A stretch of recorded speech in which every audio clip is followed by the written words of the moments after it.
नमस्कार, आपण पाहता हिरकणी न्यूज. हिरकणी न्यूज प्रत्येक क्षण ताज्या घडामोडी आणि महत्त्वाच्या प्रत्येक बातमीसाठी नेहमी तत्पर. शहापूरच्या यात्रेत मंगळसूत्र लंपास.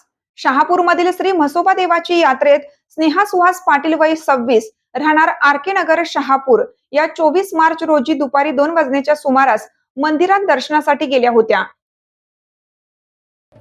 यावेळी अज्ञात चोरट्याने त्यांच्या गळ्यातील 90,000 रुपये किमतीचे सोन्याचे 8 ग्रॅमचे मणिमंगळसूत्र हिसडा मारून लंपास केले. या प्रकरणी पाटील यांच्या फिर्यादीनुसार शहापूर पोलीस ठाण्यात गुन्हा दाखल झाला आहे. हिरकणी न्यूज करिता प्रतिनिधी मोहसिन जकाते.